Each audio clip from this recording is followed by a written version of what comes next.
Primeiro livro do profeta Samuel, capítulo de número 7.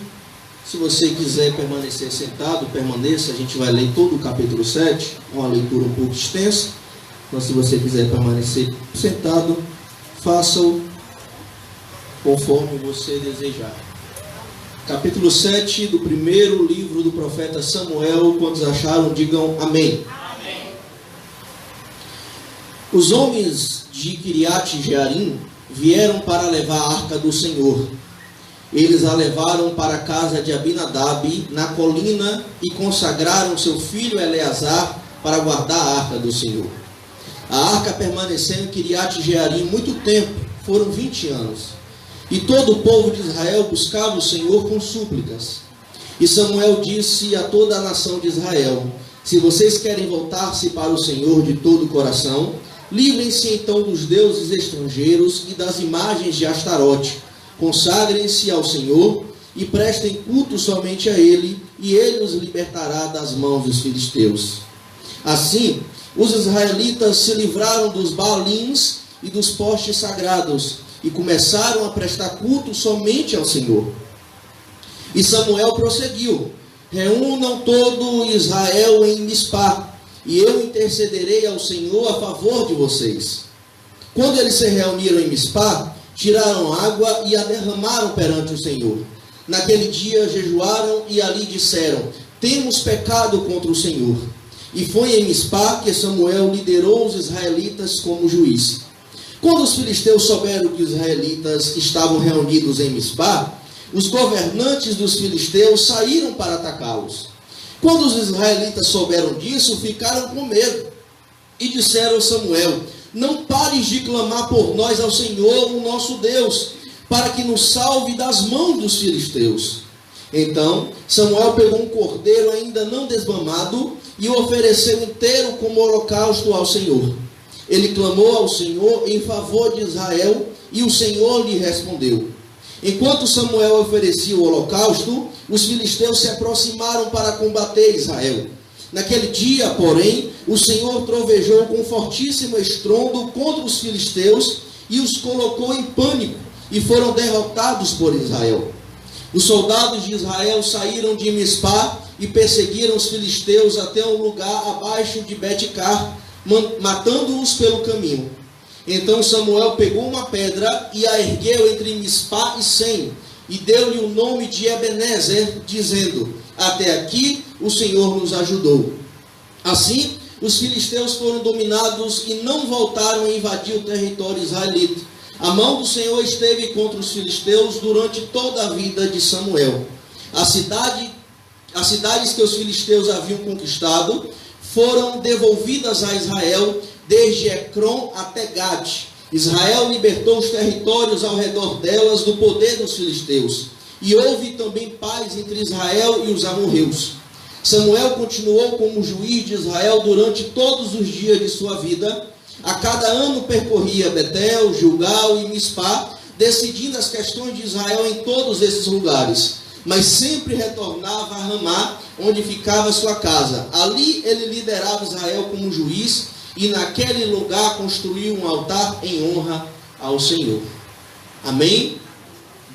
Mantenha a tua Bíblia aberta, tá bom? Por gentileza, para que você possa acompanhar a mensagem de hoje, para que possa facilitar a tua compreensão. Irmãos, antes de a gente chegar no texto que nós acabamos de ler, eu gostaria de fazer um panorama com vocês, desde o capítulo 1 de 1 Samuel, para que a gente possa entender melhor o pano de fundo, o contexto dessa história que está registrado no capítulo 7. No capítulo de número 1, os irmãos conhecem bem a história, vai nos contar sobre o nascimento do menino Samuel, a qual Ana, sua mãe, orou ao Senhor, pois ela era estéril, e a outra esposa do seu marido Eucana, chamada Penina, a irritava por causa disso, pois Penina tinha filhos e Ana não. Ana ora ao Senhor, faz um voto ao Senhor, e o Senhor abre a sua madre, tira a esterilidade dela, e ela então gera Samuel, como cumprimento da promessa do voto de Ana, ela entrega Samuel para o serviço no templo, serviço na casa do Senhor. No capítulo 2, a Bíblia vai relatar sobre uma profecia do Senhor contra Eli, que era o sacerdote, profeta e juiz da época, e contra os seus filhos, Ofni e Finéias, que eram homens imorais, promíscuos e ímpios. E Deus, ele traz uma profecia contra Eli e os seus filhos, dizendo que eles seriam cortados daquelas funções, seriam tirados, toda a casa de Eli não mais assumiria o sacerdócio, e Deus levantaria um novo sacerdote. A promessa, claro, Deus estava apontando para o menino Samuel, que nesta época ainda era um menino, um aprendiz de Eli, mas que já estava servindo ao Senhor no tabernáculo em Siló. No capítulo número 3, a Bíblia vai relatar o chamado de Samuel como profeta. Vocês conhecem a história, ele estava dormindo lá no tabernáculo, o Senhor o chama e comissiona ele para o ministério profético. Ele ouve a voz do Senhor pela primeira vez e o Senhor o vocaciona para o ministério profético. No capítulo de número 4, irmãos, que é o que vai começar a nos mostrar o que é que está acontecendo aqui no capítulo número 7, o capítulo número 4 vai nos mostrar e nos relatar que Israel é derrotado pelos filisteus por 2 vezes. Por 2 vezes, em 2 batalhas, Israel perde para os filisteus, que eram inimigos de Israel, desde muito tempo, desde que eles conquistaram a terra de Canaã, eram um dos maiores inimigos de Israel. Israel perde 2 batalhas para os filisteus. Na primeira batalha perde alguns milhares de homens, e na segunda batalha perde algumas dezenas de milhares de homens. Só que na segunda batalha, a Bíblia diz que o povo de Israel levou a arca da aliança para o campo de batalha, para o campo de guerra. Ofni e Finéias, os filhos de Eli, levaram a arca para que eles pudessem vencer os filisteus, e a Bíblia nos diz que eles foram derrotados. Ofni e Finéias foram mortos, e a arca da aliança, a arca do Senhor, foi tomada pelos filisteus. No capítulo número 5, irmãos, a Bíblia vai nos relatar a arca da aliança estando no território dos filisteus, e Deus trazendo calamidades aos filisteus, doenças, pestes, porque eles estavam com a arca do Senhor. No capítulo número 6, a arca é devolvida para os hebreus, devolvida para o povo de Israel, porque os filisteus não aguentaram tanta calamidade que Deus tinha trazido, e eles devolvem para os hebreus. Eles devolvem, e a arca da aliança chega a um território chamado Bet-Semes. Só que ali alguns homens olham para dentro da arca, quebrando a lei, o mandamento e a ordem do Senhor, que não poderia olhar. Apenas o sumo sacerdote, uma vez no ano, poderia se aproximar da arca da aliança para oferecer o sacrifício da expiação. E eles desobedecem, e a Bíblia diz que eles morrem.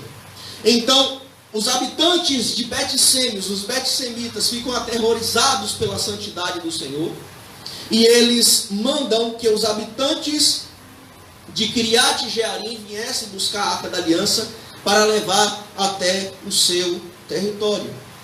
E no capítulo 7, que é onde nós vamos nos ater, vai nos mostrar o arrependimento do povo de Israel. O povo de Israel se arrepende porque eles estavam cometendo idolatria, tinham virado as costas para o Senhor. Então o povo se arrepende e Deus dá vitória ao povo de Israel sobre os filisteus. Amém? Este é o panorama para que possamos entrar no texto, o que nós iremos fazer a partir deste momento. Do verso 1 ao verso de número 4, acompanhe comigo. O texto vai nos mostrar a lamentação dos israelitas. O verso 1 vai nos contar que os homens de Kiriat Jearim, da cidade de Kiriat Jearim, vieram até Bet-Semes, levaram a arca até o seu território e deixaram a arca da aliança na casa de um homem chamado Abinadab, que era um levita, a sua casa, a sua família era uma família de levitas. E lá nesta casa, eles deixaram a Arca da Aliança, separaram Eleazar, filho de Abinadab, para guardar a Arca do Senhor. Pois os bet-semitas ficaram atemorizados pela santidade e não quiseram mais ficar com a Arca da Aliança em seu território. No verso de número 2, a Bíblia diz que a arca permaneceu na cidade de Kiriat Jearim durante 20 anos. Já tinham ficado 7 meses no território filisteu e agora ficou 20 anos lá na cidade de Kiriat Jearim. Mais de 20 anos que a Arca da Aliança não está no lugar do culto, no lugar da adoração, no tabernáculo. Então, a Bíblia diz que os israelitas lamentam, verso de número 2, e todo o povo de Israel buscava o Senhor com súplicas ou com lamentações. No hebraico, essa súplica ou lamentações dá a ideia de gemer, dá a ideia de clamar alto. O povo estava gemendo, o povo estava clamando, o povo estava gritando, porque eles perceberam o tamanho do pecado deles, o que eles tinham feito com o Senhor, o que eles tinham cometido contra o Senhor. Então eles estavam se lamentando e queriam se voltar para o Senhor, queriam buscar o Senhor novamente. Eles perceberam que a Arca da Aliança não estava mais no lugar de culto, que era um lugar consagrado para eles cultuarem e adorarem ao Senhor. Eles perceberam que estava tudo errado, que eles estavam distantes do Senhor e que eles precisavam se arrepender dos seus pecados. Então o texto diz que Samuel, verso número 3, disse a toda a nação de Israel: se vocês querem voltar-se para o Senhor de todo o coração, livrem-se então dos deuses estrangeiros, das imagens de Astarote, consagrem-se ao Senhor e prestem culto somente a Ele, e Ele os libertará das mãos dos filisteus. Quando Samuel, que aqui já estava adulto, lembra que aqui é 20 anos depois da tomada da arca. Samuel era menino, 20 anos depois ele já era um homem, já era adulto. Então ele percebe que o povo de Israel se arrependeu dos seus pecados, estava lamentando, estavam tristes. Então ele chama o povo de Israel e exorta para que eles abandonassem a idolatria e servissem somente ao Senhor. O povo de Israel estavam adorando deuses dos cananeus, Astarote, Baal, eram deuses do povo cananeu, o território que Israel conquistou. E eles acabaram se misturando com a religião pagã dos cananeus e acabaram adorando os deuses dos cananeus. Então Samuel fala: abandonem a idolatria e abandonem os falsos deuses.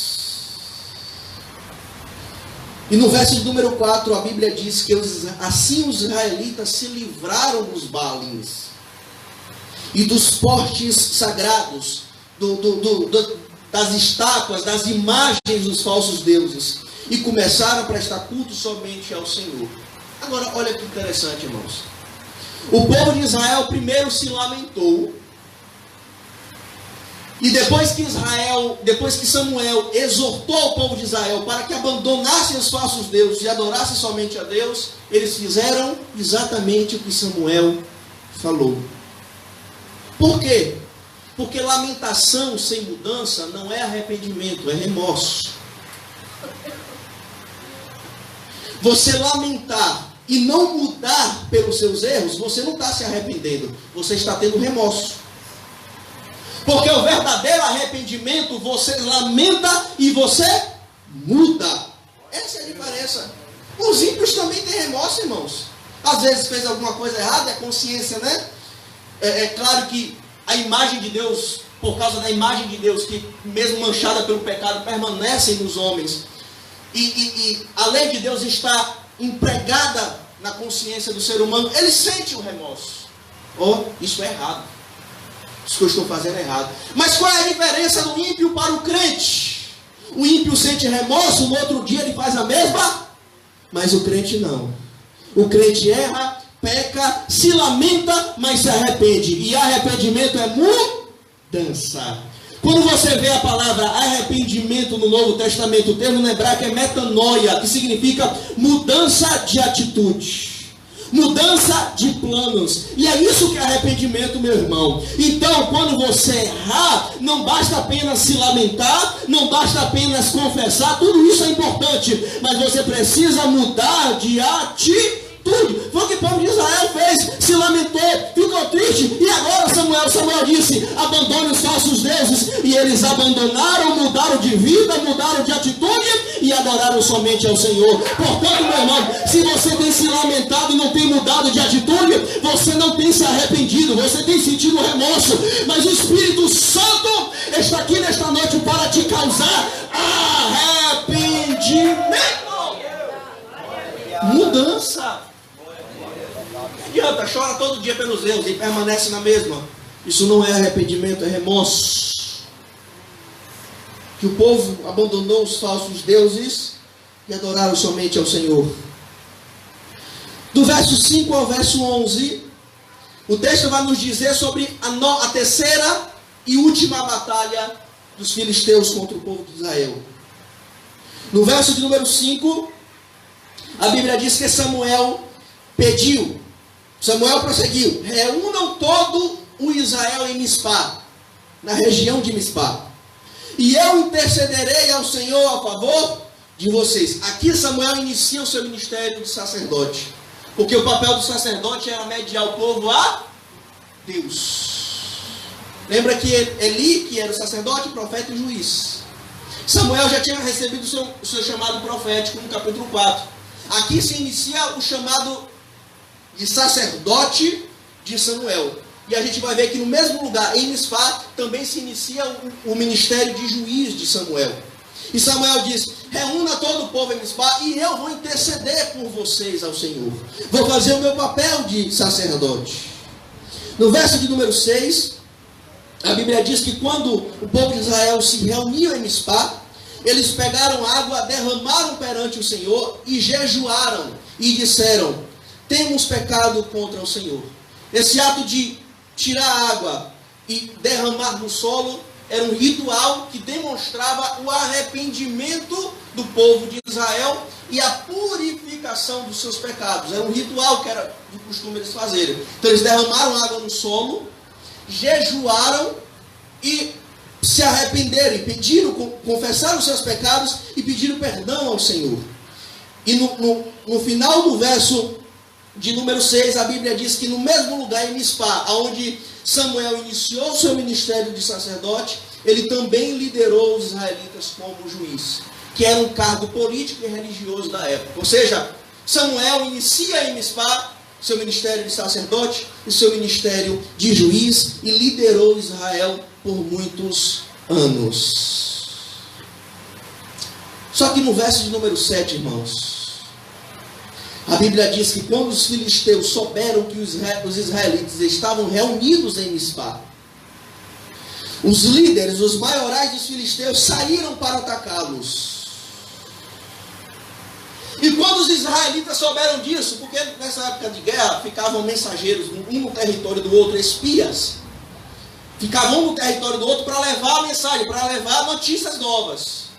Então quando o povo de Israel, que estava reunido em Mispá, pedindo perdão, se arrependendo ao Senhor, orando ao Senhor, quando eles souberam que os filisteus estavam vindo para guerrear contra eles, mais uma vez, eles temeram. Verso de número 8, final do verso número 7. Quando os israelitas souberam disso, ficaram com medo. E no verso número 8 eles disseram a Samuel, Samuel, não pares de clamar por nós ao Senhor, o nosso Deus, para que nos salve das mãos dos filisteus. Isso aqui é importantíssimo, irmãos. Por que o povo de Israel estava com medo? É totalmente compreensível o medo de Israel. Pensa comigo, eles perderam 2 batalhas, morreram dezenas de milhares de soldados, eles estavam sem esperança, estavam com medo dos filisteus.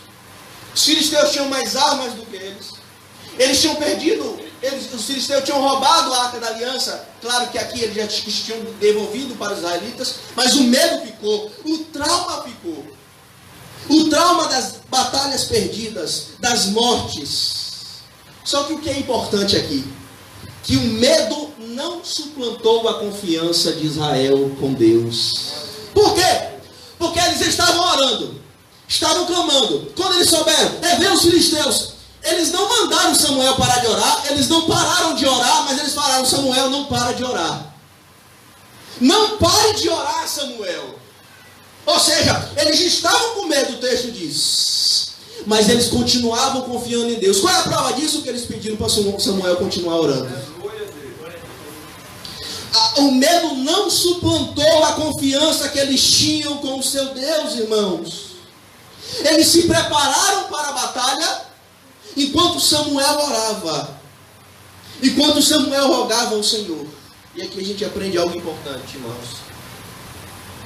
Nós somos seres humanos, muitas vezes o medo nos acomete, não tem jeito. O medo sobrevém sobre as nossas vidas, porque somos limitados, porque nós somos frágeis. Mas o importante não é você sentir medo. O importante é não deixar este medo suplantar a tua fé, a tua confiança, a tua esperança no seu Deus. Samuel, vem um pouco os filisteus estão vindo de novo. Nós já perdemos 2 batalhas, muita gente morreu, muitos hebreus morreram, mas Samuel, nós ainda confiamos no Senhor. Não pare de orar, não pare de clamar. E esta é a palavra de Deus para a tua vida, meu irmão. Diante do medo, não se prostre, continua confiando, continua orando, continua clamando ao Senhor, meu irmão. Não deixe o medo suplantar a tua confiança, mas vença o medo com a tua fé no Senhor. Você pode adorar a Ele, você pode levantar a tua mão e adorar o nome do Senhor. Oh, bendito seja o nome do Senhor. Continua, Samuel, orando, continua. Então no verso de número 9, a Bíblia diz que Samuel pegou um cordeiro ainda não desmamado e ofereceu como holocausto. O holocausto era onde se queimava o animal totalmente, por completo. E ele ofereceu esse holocausto e clamou ao Senhor em favor de Israel. E o final do verso 9 diz que o Senhor respondeu. E como é que Deus respondeu? Verso número 10. Enquanto Samuel ofereceu o holocausto, que enquanto Samuel estava oferecendo o sacrifício, orando, o povo de Israel, os soldados estavam se preparando para a batalha. Isso aqui é importante. A oração não anula a ação. Você precisa conciliar as duas coisas.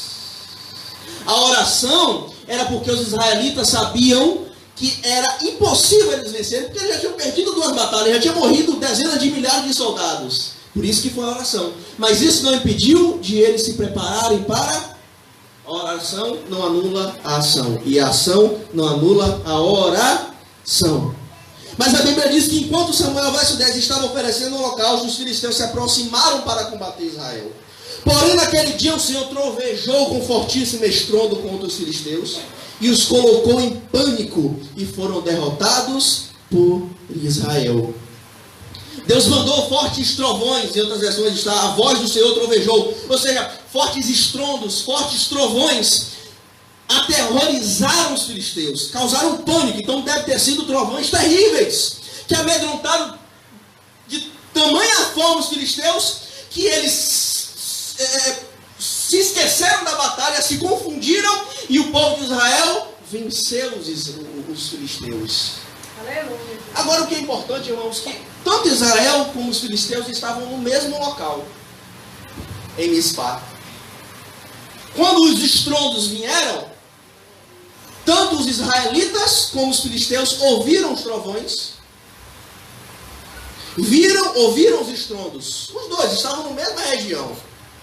Só que a Bíblia diz que o único povo que sentiu pânico foram os filisteus e não os hebreus. O único povo que sentiu medo do sinal de Deus, dos sinais de Deus, foram os inimigos, e não o povo de Israel. Os sinais de Deus não causaram medo nos hebreus. Isso aqui a gente aprende uma lição importante. Meu irmão, não tem por que o crente temer o fim do mundo. Não tem por que o crente temer o fim do mundo, a volta de Cristo, o juízo. Porque quem tem que temer o fim do mundo são os filisteus, são os ímpios. Porque para eles é condenação, mas para nós é salvação. Quando Cristo vier, e a Bíblia diz que haverá cataclismas, estrondos, a terra vai se derreter, fogo derramando do céu. E por que a gente não sente medo? Porque o que é condenação para o mundo, o que é juízo para o mundo, é salvação, é vida eterna para o crente, meu irmão. É glória eterna na presença de Deus. Portanto, não tema o fim do mundo.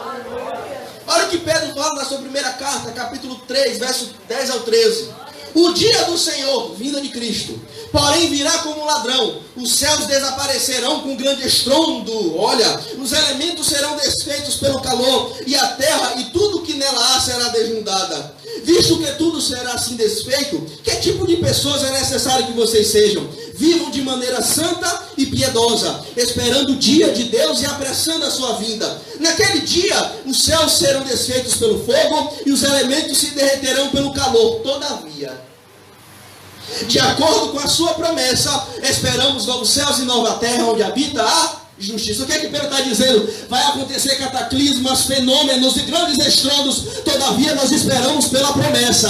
Todavia nós não precisamos temer a vinda de Cristo. Tem crente que quando vê alguma coisa, meu irmão, é o fim do mundo, fica com medo. Fica tranquilo, meu irmão, porque o fim do mundo é a ira derramada de Deus. E crente não passa pela ira de Deus. Sabe por quê?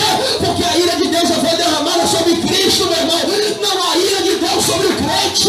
Não há ira de Deus sobre aquele que está em Cristo. Portanto, o fim do mundo para nós é salvação, é a promessa, é a esperança, meu irmão. Quem tem que ter medo são os filisteus. Amém?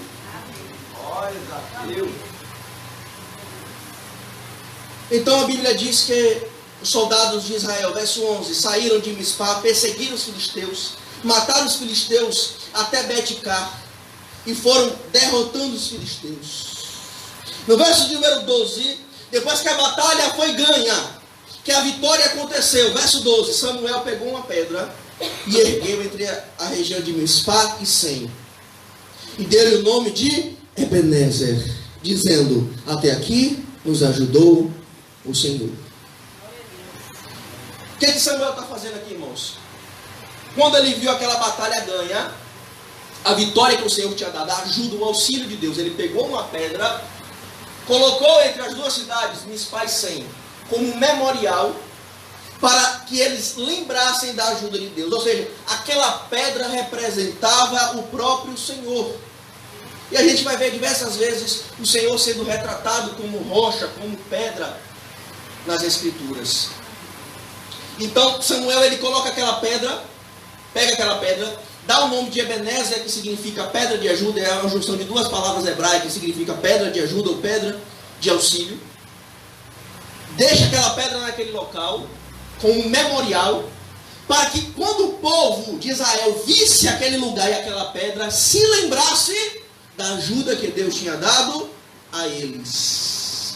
Então Samuel exclama: até aqui nos ajudou o Senhor. Porque quando o povo de Israel vissem aquela pedra, se lembraria: foi aqui que o Senhor nos ajudou. Até aqui nos ajudou o Senhor. Foi aqui que o Senhor deu vitória ao seu povo.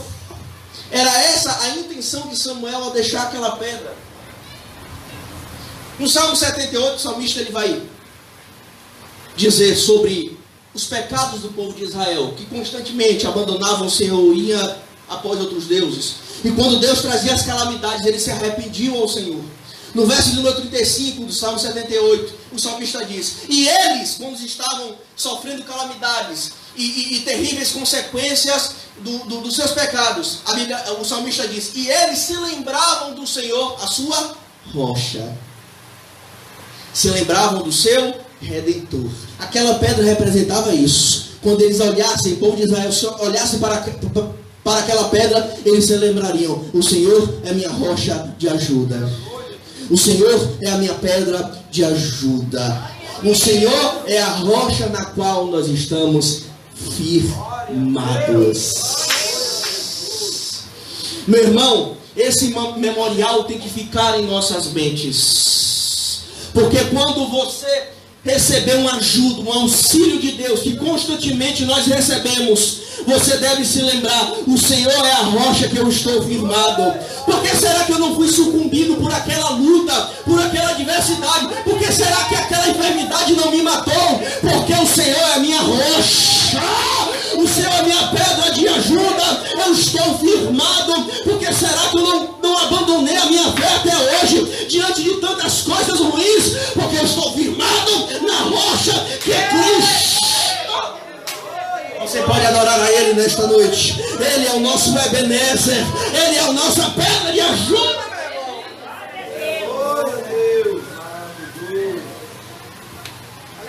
Ele é a rocha na qual estamos firmes. Agora, olha o que é interessante, irmãos. Samuel iniciou a sua liderança de juiz naquele momento. Só que quando Israel ganhou a batalha, ele não atribuiu a vitória a si. Porque ele poderia dizer: Israel ganhou por causa da nova liderança. Modéstia à parte, né?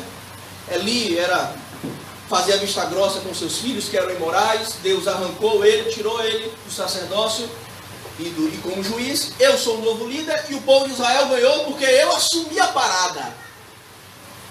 É porque eu assumi o negócio. Samuel faz diferente. Ele disse: até aqui o Senhor nos ajudou. Não foi por causa da minha liderança. Não foi por causa das minhas habilidades. Não foi por causa dos meus talentos. Foi o Senhor. Foi o Senhor. Ele atribuiu a vitória ao Senhor e não à sua liderança que tinha acabado de se iniciar. E aqui eu lembro de Lutero. Lutero, vocês estão bem frescos na mente? Lutero iniciou a reforma com suas 95 teses, seus artigos que confrontavam algumas doutrinas do catolicismo romano.